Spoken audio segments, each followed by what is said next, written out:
शादी होने वाली थी वो दौड़ती हुई वहां आती है, जिसका पैर फिसल जाता है तो वो मुंह के बल गिरती है और उसके दांत टूट जाते हैं, जिससे वो फूट फूट कर रो रही थी कि मैं अब टूथलेस बनकर शादी में कैसे जाऊंगी। अब सब कुछ रूटीन से हटकर हो रहा था, सब कुछ गुड़गोबर होता जा रहा था, जिससे क्रांति मरहम की फिरकी बन जाती है। उसे लोड़ा लहसन भी समझ में नहीं आ रहा था, तो वो मुठुत के पास जाती है जो चिल मोड में बियर पी रहा था। पूछती है, भाई सच सच बताइए चल क्या रहा है। वो कहता है, देख सिंपल भाषा में समझाता हूँ, कल भी आज है, आज भी आज है और आने वाला कल भी आज है। ये 9 नवंबर का दिन कभी खत्म नहीं होगा। तू पूरा दिन जी लेगी ना, तब भी अगली सुबह यहीं से शुरू होगी, और किसी कारणवश तू मर जाएगी ना, तब भी ये दिन फिर से यहीं से शुरू होगा। हम एक अनंत काल तक चलने वाले टाइम लूप में फंस चुके हैं, और आज जो तेरी बहन के दांत टूटे हैं ना, उसकी टेंशन मत ले, वो कल सुबह फिर से अपनी जगह पर लग जाएंगे। क्रांति कहती है, मुझे ये टाइम लूप तोड़ना है, मैं यहाँ अनंत काल तक नहीं रह सकती, और उस गुफा को ढूंढने के लिए पहाड़ों में जाती है, जो कई घंटों तक ढूंढने के बाद भी जब उसे नहीं मिलती तो वो एक पत्थर पर हार थक कर लेट जाती है। इतने में मुठुत भी वहां आता है और कहता है, तुझे वो गुफा ऐसे ही नहीं मिलेगी, पहले तू मुझे अपना परम पिता परमेश्वर मान के आरती उतार, तब तुझे वो मिलेगी। तभी एक भूकंप आता है और पहाड़ के पत्थर खिसकने लगते हैं, लेकिन वो चिल मोड में मस्त बियर पी रहा था। इधर क्रांति की फटी पड़ी थी, कहता है, डर मत, मैं मजाक कर रहा था, मैं परमेश्वर नहीं हूँ। ये भूकंप इसी समय यहाँ रोज आता है और इसकी वजह से ही उस गुफा का रास्ता खुलता है,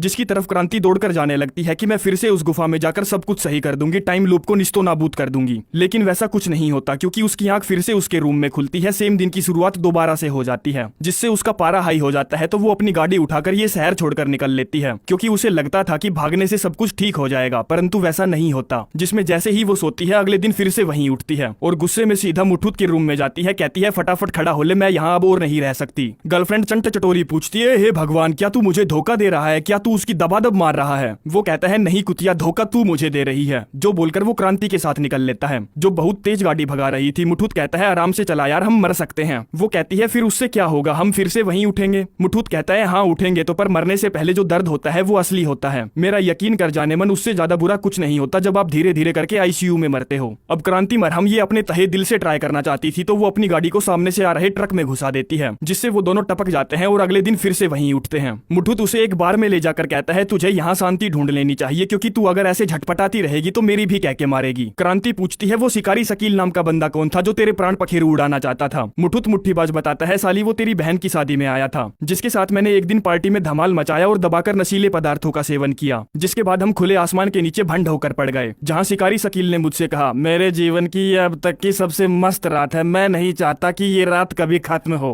मैंने कहा, चल मेरे पीछे पीछे, और उसे गुफा तक ले गया, जो नारंगी रोशनी देखते ही उसकी तरफ बढ़ने लगा। मैंने कहा, भाई तू वहां मत जा, लेकिन उसने मेरी एक नहीं सुनी। आगे जब उसे पता चला कि वो टाइम लूप में फंस चुका है और एक ही दिन अब उसे अनंत काल तक जीना है, तो वो मुझे इसका जिम्मेदार मानने लगा, जिसकी वो मुझे आज तक सजा देते आ रहा है। उसका कोई समय पक्का नहीं है, जब जब उसको खुंदक चढ़ती है, जब जब उसका मन करता है, तब तब वो मेरी लेने आ जाता है और मार के चला जाता है। आगे वो रेडी पर कुछ खाने जाते हैं, जहाँ मुठुत मुट्ठीबाज एक बच्चे को $100 देता है और कहता है, वादा कर शाम तक तू इनको खर्च देगा। क्रांति पूछती है, ये बता तू यहाँ कितने दिनों से फंसा हुआ है। वो बताता है, कुछ नहीं, बस 10-15 सालों से। क्रांति कहती है, बहुत लंबा समय हो गया यार तुझे तो। ये बता चल, तूने अब तक कितनी लड़कियों की मार ली अपनी गर्लफ्रेंड को छोड़कर। वो बताता है, डेजी की मैंने 200 बार मारी है, जो बार टेंडर का काम करती है। दूसरी है डारला नाम की महिला, जिसकी मैंने अब तक 60-70 बार मारी है, जो उस बार में रोज आती है जहाँ से हम अभी आए हैं। क्रांति पूछती है, मेरी बहन ताला का क्या, जिसकी आज शादी होने वाली है। वो बताता है, मारी तो है 1-2 बार उसकी, पर उसे फंसाना बहुत मुश्किल काम है, क्योंकि शादी की रात भला कौन अपने पति को धोखा देती है। क्रांति पूछती है, और क्या क्या कांड किए हैं तूने। वो बताता है, होटल में जो साफ सफाई करने वाला है ना, मैंने उसको एक बार अपनी दी थी, ये देखने के लिए कि कैसा एहसास होता है, पर साले के पास गधे का था, ऊपर से उसने थूक भी नहीं लगाया, सब कुछ फाड़ दिया उसने मेरा। जो दर्द मुझसे सहन नहीं हुआ तो मुझे दिन दोबारा से शुरू करना पड़ा। क्रांति पूछती है, बस इतना ही। वो बताता है, नहीं, मैंने तेरे बाप को भी अपनी झोली भर भर कर दी है। वो कहती है, अरे मेरे यार,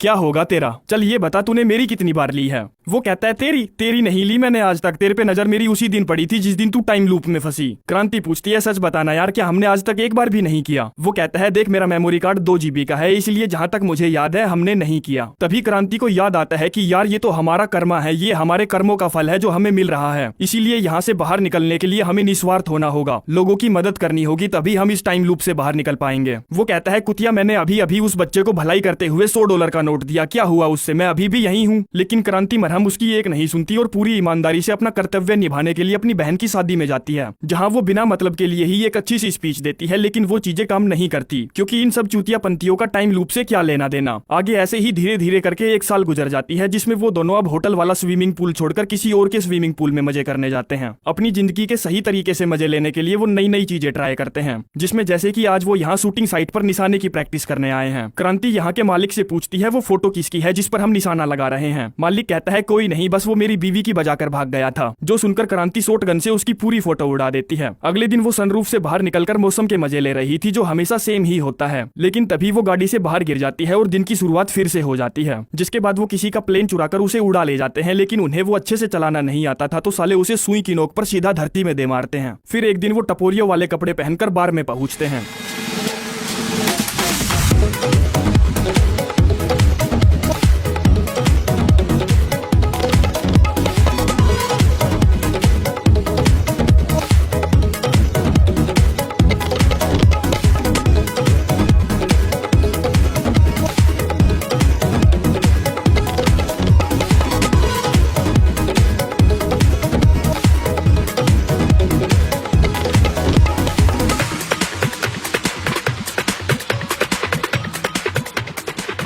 आगे एक दिन वो शादी में ही तमाशा खड़ा कर देते हैं, जिसमें जब दूल्हा दुल्हन केक काटने वाले थे, तभी मुट्ठीबाज वहां आता है और कहता है रुक जाओ गंडियो, केक में टाइम बॉम्ब है, पर तुम टेंशन मत लो, मैं बॉम्बरमैन हूँ, तुम सबको बचा लूंगा। जिससे सबकी भयंकर वाली फट जाती है कि भगवान आज बचा ले, तेरे चरणों में पूरा 101 रुपए का प्रसाद चढ़ाएंगे। फिर एक दिन क्रांति उसे बार में ले जाती है, जहाँ वो पता नहीं कौन सा 10 लाख साल वाला बर्थडे बनाती है या करोड़ साल वाला, पर उसकी आंखों में अब मुट्ठीबाज के लिए प्यार नजर आ रहा था। उसी रात वो लोग पहाड़ों के बीच एक टेंट लगाते हैं और प्यार भरी बातें करते हैं। क्रांति पूछती है ये बता यहाँ फंसने से पहले तू क्या काम करता था, जिस पर वो अपनी 2 GB की मेमोरी पर पूरा लोड दे देता है और कहता है यार 10-15 साल गुजर चुके हैं, मुझे सच में याद नहीं है कि मैं पहले क्या काम करता था। जिसके बाद जब वो सोने जाते हैं तब क्रांति कहती है चलना यार, हमने आज तक एक बार भी नहीं किया, आज करते हैं, मुझे बहुत प्यार आ रहा है तुझ पर। जिस पर मुठूत धीरे धीरे पूरी रात मारता है उसकी। अगली सुबह क्रांति बहुत खुश नजर आ रही थी, तो वो आज थोड़ी देर और बिस्तर में पड़ी रहने का फैसला करती है। जिससे होता यह है कि रूम में उसकी बहन का फियोंसे आता है, यानी कि उसका होने वाला जीजा आता है, जो उससे कहता है जल्दी फटाफट कपड़े पहन के निकल ले यहाँ से, वरना कोई आ जाएगा। जिससे उसको झटका सा लगता है कि यार मैं आज तक जिस रूम में सोकर उठती थी वो रूम मेरा नहीं था, यानी कि लूप में फंसने से पहले वो अपने होने वाले जीजा के साथ दे दमादम कर रही थी। जो बात सोच सोचकर उसका दिमाग खराब हुआ पड़ा था, तो वो मुट्ठीबाज की बातों पर जरा भी ध्यान नहीं दे पा रही थी। कहती है तूने उस पुलिस की कार पर ध्यान दिया जो पिछले आधे घंटे से हमारा पीछा कर रही है। लेकिन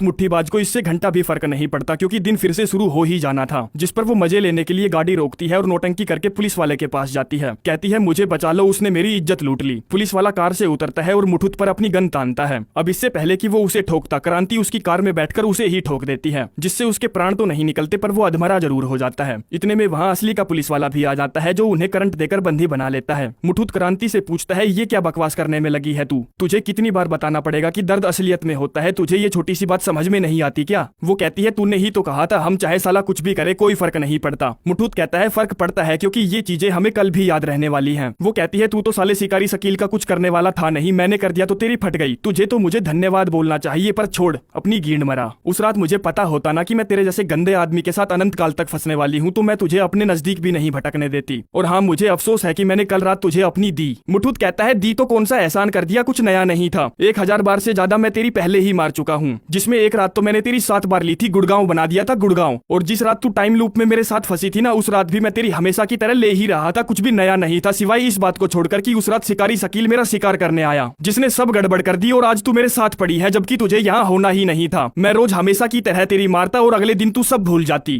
क्रांति मरहम कहती है बस अब बहुत हो गया, मैं इस लूप से निकलने जा रही हूँ, जिसमें वो ट्रक के सामने जाके दिन को दोबारा से शुरू कर देती है। आज मुट्ठीबाज उठता है तो उसे क्रांति के लिए बुरा लगता है, जिससे वो माफी मांगने के लिए उसके रूम में जाता है, पर वो अपने रूम में तो कभी सोती ही नहीं थी। मुठूत उसके सभी घर वालों से पूछता है क्रांति कहाँ गई, क्रांति कहाँ गई, लेकिन किसी को कुछ नहीं पता था। जिसको ढूंढने के लिए वो हर उस जगह जाता है जहाँ वो जा सकती थी, पर उसे वो कहीं नहीं मिलती। जिसको वो लगभग महीने 1.5 महीने तक ढूंढता रहता है, पर उसे वो कभी भी कहीं भी नहीं दिखी, जिसके बिना अब वो अकेला सा रहने लगा था, क्योंकि लोंडे को प्यार जो हो गया था। एक रात की बात है, जब वो बैचलर पार्टी के लिए उसके जीजा के कमरे में था, तब उसे तकिए में से क्रांति के बालों की खुशबू और उसके परफ्यूम की स्मेल आती है, जिससे मुठूत समझ जाता है कि क्रांति अपने रूम में तो कभी सोई ही नहीं, वो हमेशा इसी रूम में उठती थी, मतलब कि रात में जीजा उसके साथ दे दमादम करता था। जो हकीकत वो क्रांति की बहन को बता देता है तो शादी टूट जाती है, लेकिन उससे क्या घंटा फर्क पड़ना था, क्योंकि दिन तो फिर से शुरू हो ही जाना था, और वो एक ही बात को बार बार कितनी बार बताएगा। एक दिन मुठुत शिकारी शकील से मिलने जाता है और पूछता है, चीचा तू ठीक तो है ना, कुछ हुआ तो नहीं ना तुझे, क्योंकि तू काफी दिनों से मुझे मारने नहीं आया। वो कहता है, मैं अब तुझे कभी नहीं मारूंगा, क्योंकि भीड़ के लिंड मैंने जीना सीख लिया है। कब तक मैं तुझे दोष देता रहूंगा, देख वो मेरी पोतिया है जिनके साथ मैं अब बहुत खुश रहता हूँ, पर अफसोस की बात यह है कि मैं अब कभी उन्हें बड़े होते हुए नहीं देख पाऊंगा। अब मुठुत मुट्ठीबाज प्यार में हारा हुआ था तो कहता है, चीचा मुझे बस एक आखिरी बार मार दे, क्योंकि तेरे हाथों से मरने में जो सुकून है ना साला कहीं नहीं है। जिस पर वो उसके दिल में तीर मारकर खेल खत्म कर देता है और दिन की शुरुआत दोबारा से हो जाती है। लेकिन इस बार हम क्रांति मरहम को देखते हैं, जो रोज सुबह अपनी गाड़ी उठाकर एक कैफे में जाकर क्वांटम फिजिक्स के बारे में और ब्रह्मांड के नियमों के बारे में पढ़ती है कि वो काम कैसे करते हैं। जिस पढ़ाई को यूज करने के लिए वो एक बकरी पर बम बांधकर उसे गुफा में धकेल देती है, और अगले दिन मुठुत से मिलने जाती है। कहती है, मैं इतने दिनों से ज्ञान इकट्ठा कर रही थी, मैंने एक बकरी पर एक्सपेरिमेंट भी किया जो सक्सेसफुल रहा, क्योंकि वो बकरी अब इस टाइम में नहीं है, मुझे नहीं पता वो कहाँ गई, पर वो यहाँ नहीं है। मुठुत पूछता है, ये एक्सपेरिमेंट हम अपने ऊपर करेंगे तो तू क्या ये बता सकती है हम किस समय में निकलेंगे। वो कहती है, मुझे नहीं पता, क्या पता हम 10 साल आगे निकले या 25 साल पीछे निकले, पर मैं श्योर हूँ कि ये टाइम लूप टूट जाएगा और हम अपनी जिंदगी नॉर्मल तरीके से जीने लगेंगे। मुठुत पूछता है, पर हम यहाँ से जाएं ही क्यों, सब कुछ तो है यहाँ, माना कि हम बार बार सेम बिस्तर पर उठते हैं, पर दिन तो हम अपने तरीके से ही जीते हैं ना, इसलिए तू भी ये एक्सपेरिमेंट मत कर और मेरे साथ यहीं रह, क्योंकि मैं तुझसे बहुत प्यार करता हूँ और उस दिन के लिए मैं तुझसे माफी भी चाहता हूँ। लेकिन जब से क्रांति ने 1000 बार से ज्यादा उसकी बजाने की बात सुनी है ना, तब से उसकी बुद्धि सटकी पड़ी है। मुठुत कहता है, देख मैं जानता हूँ तू लूप में फंसने से पहले वाली रात अपने जीजा के साथ थी, जिसका तुझे अफसोस भी है, पर यार तू उस पार्ट को इग्नोर कर देना।